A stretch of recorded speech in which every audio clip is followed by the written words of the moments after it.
২০২২ সালের ফেব্রুয়ারিতে ইউক্রেনে সেনা অভিযানের পরপরই পশ্চিমা দেশগুলো থেকে শত শত রুশ গোয়েন্দাকে বহিষ্কার এবং ক্রেমলিনের সঙ্গে সম্পর্কযুক্ত কোম্পানিগুলোকে কালো তালিকাভুক্ত করা হয়। এর উদ্দেশ্য ছিল ক্রেমলিনের পক্ষে গোয়েন্দা তথ্য সংগ্রহ করা এবং মাইক্রোচিপ ট্রান্সমিটার ও অস্ত্র তৈরির যন্ত্রপাতির মতো সরঞ্জাম কেনা কঠিন করে তোলা। তবে সেই বহিষ্কৃত গোয়েন্দাদের মধ্যে ডজন ডজন গোয়েন্দা হাজির হয়েছেন জাপানে। নিউ ইয়র্ক টাইমসের এক প্রতিবেদনে বলা হয়, জাপানের দুর্বল গুপ্তচর বৃত্তি বিরোধী আইন এবং বিকাশমান উচ্চ প্রযুক্তি শিল্প একে রাশিয়ার যুদ্ধ প্রচেষ্টার একটি অত্যন্ত গুরুত্বপূর্ণ অংশে পরিণত করেছে। ইউক্রেনীয় সরকারের অনুমান, রাশিয়ার ৯০% মিসাইল ও ড্রোনে জাপানি যন্ত্রাংশ রয়েছে।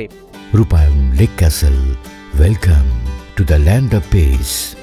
৫টি পশ্চিমা গোয়েন্দা সংস্থার মতে কূটনীতিক বা ব্যবসায়ী ছদ্মবেশে রুশ সামরিক গোয়েন্দা সংস্থার ২০তম ডিরেক্টরেট ইউনিটের কর্মকর্তারা যুদ্ধক্ষেত্রের প্রযুক্তি কেনা বা চুরি করা এবং তা রাশিয়ায় পাচার করার জন্য কাজ করছেন।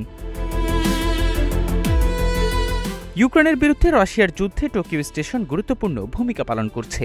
৪টি গোয়েন্দা সংস্থার দেয়া তথ্য অনুযায়ী টোকিওতে ২০তম ডিরেক্টরেটের কার্যক্রম তদারকি করা ব্যক্তিটি রাশিয়ার রাষ্ট্রীয় বিমান সংস্থা অ্যারোফ্লেটের একজন কর্মচারী হিসেবে নিজের ছদ্মপরিচয় বজায় রেখেছেন।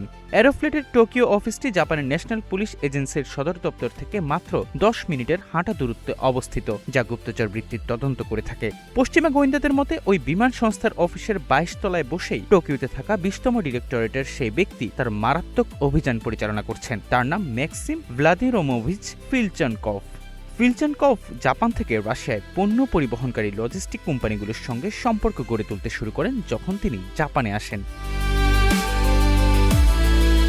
শিপিং রেকর্ড দেখায় যে ক্রেমলিন যে ধরনের সংবেদনশীল ডুয়াল ইউজ প্রযুক্তি খুঁজছে, জাপান তার বিশ্বের বৃহত্তম রপ্তানিকারক। পাচারকারীদের সেই সরঞ্জাম সরাসরি রাশিয়ায় পাঠানোর প্রয়োজন হয় না, তারা কেবল এমন কোথাও পাঠাতে হয় যা রাশিয়ার কাছে বিক্রি করতে ইচ্ছুক। জাপানের সংবেদনশীল প্রযুক্তির সবচেয়ে বড় গন্তব্য হল ভিয়েতনাম, যা আবার রাশিয়ার কাছে সংবেদনশীল প্রযুক্তির বৃহত্তম রপ্তানিকারক।